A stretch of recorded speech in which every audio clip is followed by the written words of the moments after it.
Oi pessoal, o nosso grupo é formado por Augusto César, Isis Ramalho, Milena Belmonte e Pietro Jardim. E o tema do nosso trabalho é a teoria das restrições.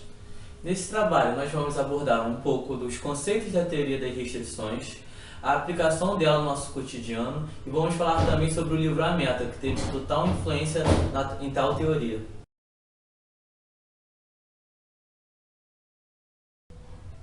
A teoria das restrições é também conhecida como TOC. Essa teoria apresenta como principal objetivo identificar as restrições e gargalos presentes em uma organização. Essa teoria apresenta uma visão diferenciada do sistema de produção. Ao invés de tratar cada etapa do processo como uma etapa independente, ela trata todo o sistema de produção como um fluxo contínuo. A partir desse momento, é necessário identificar os gargalos e restrições. Mas o que seriam esses gargalos e restrições?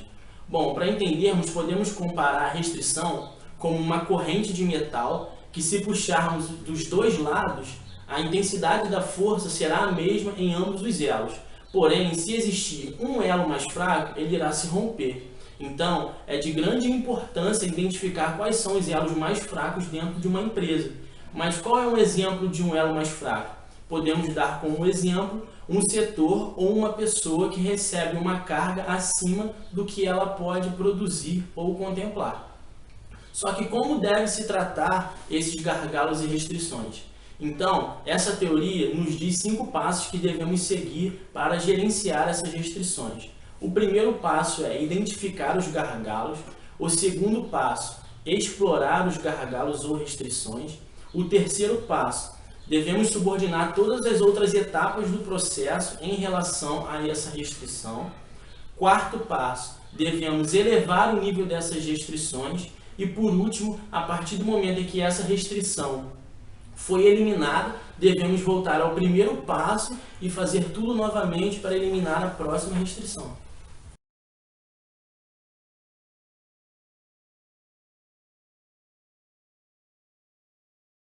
Eu vou falar sobre o método TPC, mais conhecido como tambor pulmão e corda.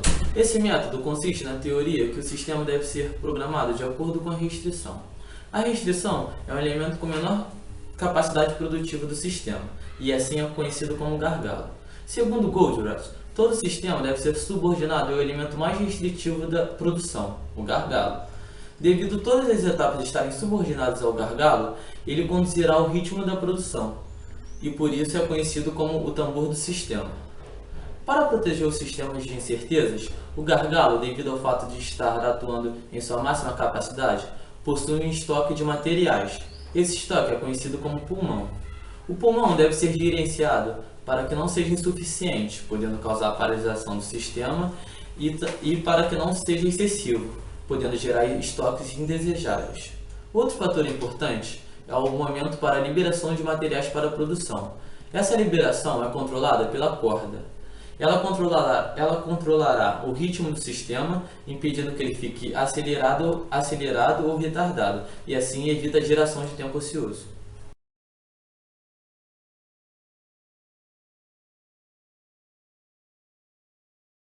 Existem diferentes fatores que possam medir o alcance da meta de uma empresa.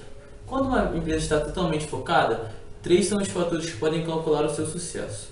O primeiro é o lucro líquido, onde calculamos todo o capital que entrou na empresa e subtraímos pela despesa operacional.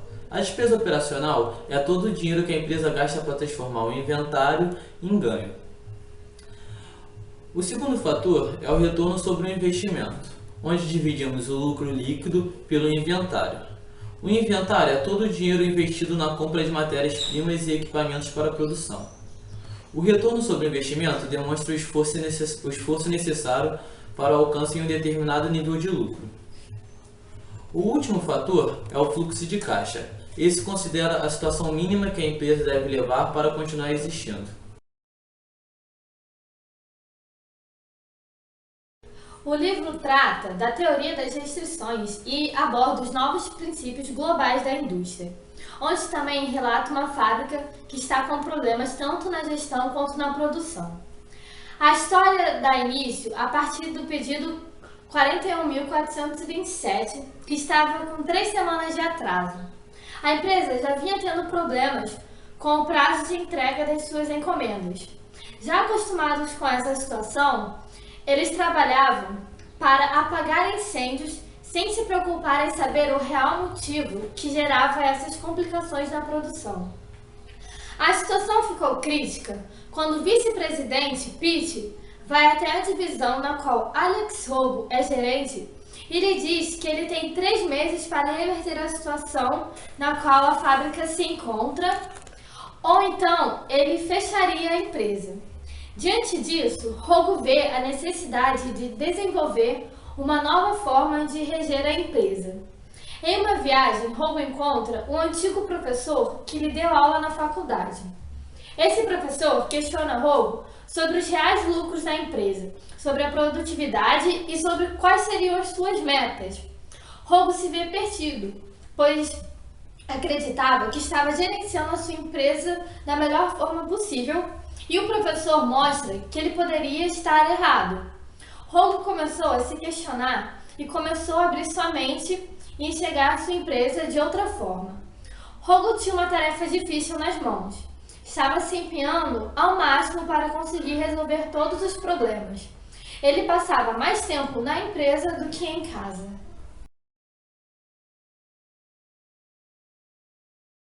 De uma forma diferente, o assunto gargalo é introduzido inicialmente no livro, mostrando que muitas vezes não é percebido no dia a dia.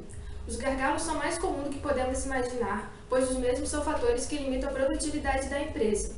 Rogo percebe isso quando leva seu filho e mais 15 meninos para um acampamento, e ele percebe que os meninos não conseguem andar juntos na mesma velocidade. Sempre tem um menino que se destaca do grupo. E ele percebe que ele não pode andar mais rápido do que o menino mais lento. Percebendo isso, ele pega o menino mais lento e coloca para puxar todos os meninos. Assim ele faz com que todos andem na mesma velocidade. Muitas vezes a solução de um gargalo é enxergada apenas com a contratação de mais colaboradores ou mais máquinas para a produção, mas o ideal para o entendimento do real motivo do surgimento desse problema seria o estudo para a empresa descobrir o fator desencadeador desse limitador da produtividade. Uma parte do livro que é interessante ressaltar é a tomada de decisões onde a mesma é mais eficaz quando é discutida entre a equipe, onde a diversidade das ideias criam diversas oportunidades e soluções, mesmo que a decisão final seja finalizada por uma pessoa apenas. Outro assunto relevante destacado no livro é a importância de um bom giro de estoque e de mantê-lo sempre em baixos níveis, porém satisfazendo as necessidades da produção. Podemos relacionar essa ideia com o princípio da teoria Just-in-Time, onde os estoques são preenchidos apenas quando há necessidade de produção, visando assim a redução dos gastos desnecessários da empresa.